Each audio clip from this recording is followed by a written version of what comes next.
So, hello everyone, this is Rhythm Frost MBBS, final year student from GSVM medical college Kanpur.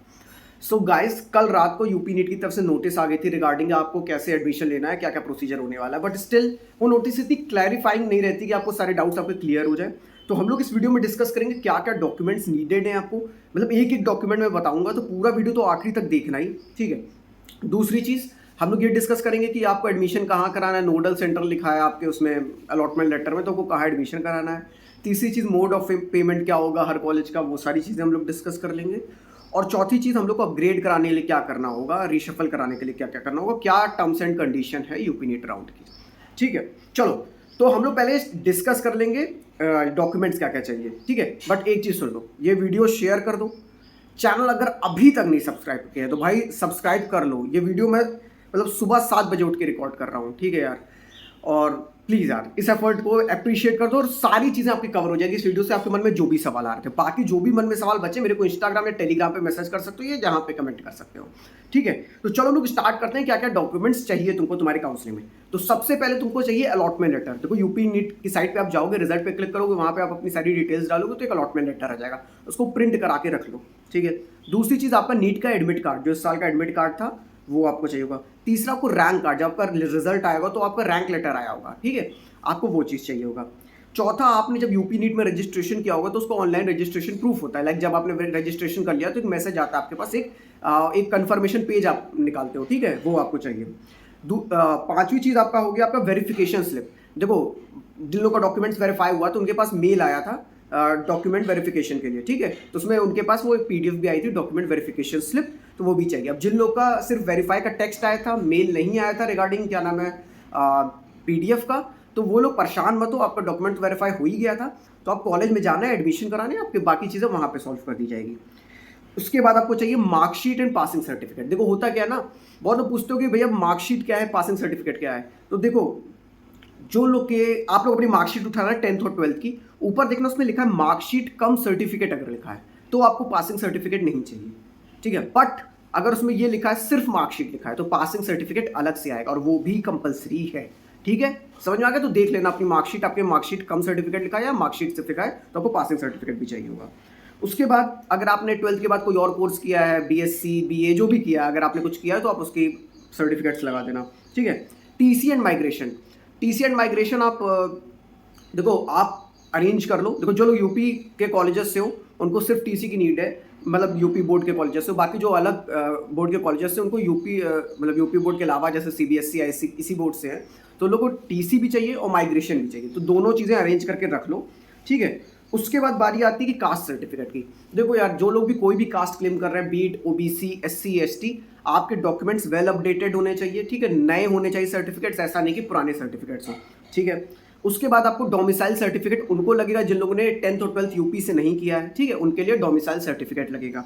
ठीक है, ये दोनों जो जो चीज़ें होनी चाहिए वो 1 अप्रैल के बाद की होनी चाहिए, 1 अप्रैल 2023 के बाद की होनी चाहिए, मतलब रिसेंट होना चाहिए. आधार कार्ड, ठीक है, इसकी मतलब फोटो कॉपी.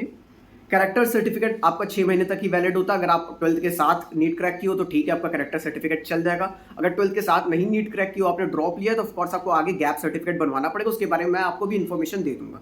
ठीक है.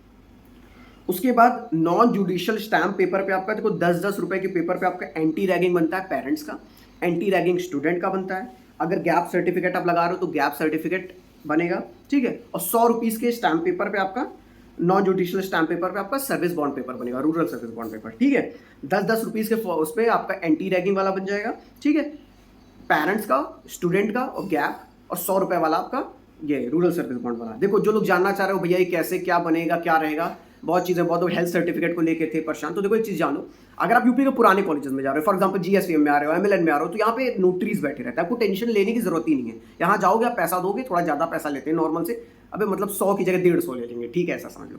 तो बट वो आपको सारे डॉक्यूमेंट्स वहीं प्रोवाइड कर देंगे, वहीं पर भरना हो, एडमिशन करा लेना. बट जो लोग नए जैसे 2021 वाले कॉलेजेस में जा रहे हो, तो वहाँ पे पता नहीं नोटरी है कि नहीं है, कोई एश्योरिटी नहीं रहती. कुछ कॉलेजेस में थे लास्ट ईयर, कुछ ईयर में, कुछ कॉलेजेस में नहीं थे.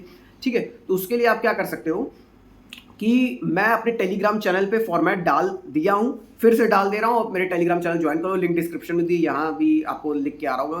ठीक है, टेलीग्राम हैंडल मैं फिर से डाल दे रहा हूँ, आप उसी फॉर्मेट पे अपने लिए बनवा लेना. ठीक है.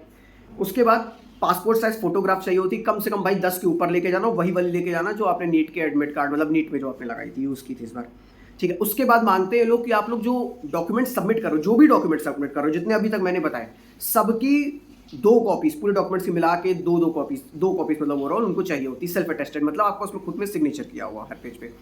तो मैं आपको सजेस्ट करूंगा कि आप जो भी डॉक्यूमेंट्स वहाँ पे प्रोड्यूस करो, एटलीस्ट 3 कॉपीज या 4 कॉपीज रखो, क्योंकि 2 कॉपी वहाँ जमा हो जाएगी, 1 कॉपी आपके पास भी होनी चाहिए कि आपने क्या क्या डॉक्यूमेंट्स उनको दिए थे, ठीक है। अच्छा हाँ, कास्ट सर्टिफिकेट में मैं ये बताना भूल गया कि जिसका ईडब्ल्यूएस है वो ईडब्ल्यूएस सर्टिफिकेट भी प्रोड्यूस करेगा, वो भी 1 अप्रैल 2022 के बाद का होना, 2023 के बाद का होना चाहिए। अब आते हैं मुद्दा यहाँ तक, तो ये डॉक्यूमेंट्स आपको चाहिए थे, तो जिसको जो जो डॉक्यूमेंट्स नहीं रेडी हैं अभी रेडी कर लो।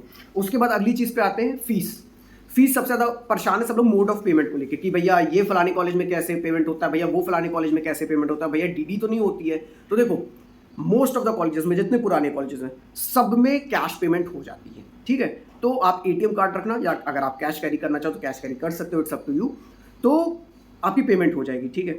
बट कुछ कॉलेजेस होंगे जो बोलेंगे नहीं भैया हमको डीडी में ही चाहिए, तो जो लोग बोलेंगे हमको डीडी फॉर्मेट में ही चाहिए हमको पेमेंट, उनके अक्सर आप कॉलेज के अंदर बैंक होते हैं, तो आप कैश निकाल के एटीएम से आप उस बैंक में दोगे और वो डीडी आपको तुरंत बना के दे देंगे। तो इतना कोई परेशान होने की बात नहीं है, ये भी आपको सॉल्व हो जाएगा, इतना ज़्यादा दिक्कत की बात नहीं है। अगर आप पता कर पाओ मोड ऑफ पेमेंट आपके पर्टिकुलर कॉलेज का तो अच्छी बात है, नहीं भी पता चल रहा है तो इतना परेशान होने की बात नहीं है, आप जैसे सभी लोग आ रहे हैं वहाँ पे, ठीक है। इतना चीज़ें क्लियर होगी रिगार्डिंग आपको क्या क्या डॉक्यूमेंट्स प्रोड्यूस करने हैं, कैसे आपको फीस जमा करनी है। अब आते हैं लोग कि अपग्रेड कैसे होगा, क्या हम रिशफल करना चाह रहे हैं तो उनको क्या करना होगा। सबसे पहली चीज़ जान लो, यूपी में कोई फ्री एग्जिट टाइप की चीज़ नहीं होती, ठीक है। जैसे ऑल इंडिया कोटा में आप कॉलेज नहीं लिए राउंड 1 का और आप राउंड 2 में फिर से पार्टिसिपेट कर सकते हो, यूपी में ऐसा नहीं होता। यूपी में आपकी सिक्योरिटी मनी फॉरफिट हो जाएगी, आप पार्टिसिपेट तो कर पाओगे बट आपकी सिक्योरिटी मनी फॉरफिट हो जाएगी, तो आपको राउंड 2 में फिर से पैसा देना पड़ेगा 30,000 रुपये।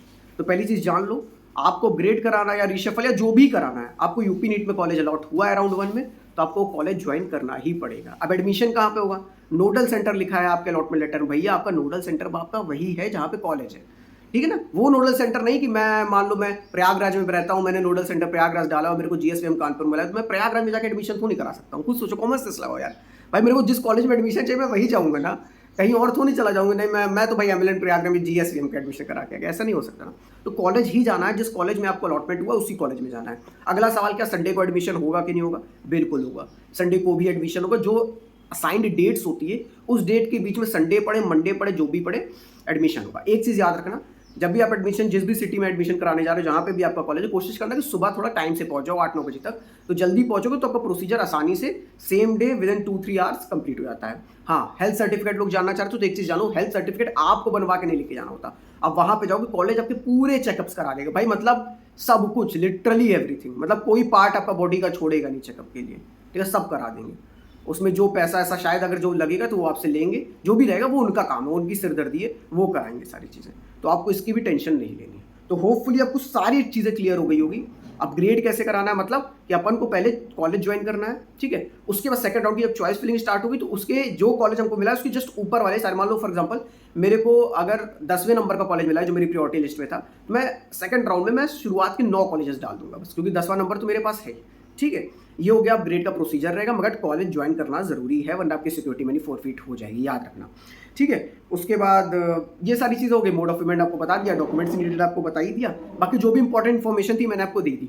तो होपफुली वीडियो अच्छा लगा होगा, वीडियो शेयर कर दो भाई, कोई भी यूपी नीट का बच्चा परेशान हो, क्योंकि एडमिशन देखो स्टार्ट हो रहा है आज ही से, और आप सब लोग बहुत ज़्यादा पैनिक कर रहे थे, समझ में नहीं आ रहा था क्या करना चाहिए। इससे मैं सुबह सुबह उठाई भाई और वीडियो बना दिया, बहुत मैसेजेस पड़े हुए थे, ठीक है। इंस्टा खोला तो वहाँ पे यार 30-40 मैसेजेस पड़े हुए थे, जबकि मैं रात को रिप्लाई करके सबको सोया था ऑलमोस्ट 1 बजे के आसपास। तो आपके सारे डाउट्स होपफुली क्लियर होंगे। कोई बच रहा हो तो इंस्टाग्राम या टेलीग्राम पे मेरे को मैसेज कर सकते हो, बाकी यहाँ पे कमेंट कर सकता हूँ। चलो फिर चलता हूँ, bye bye, take care, wish you all the best, bye.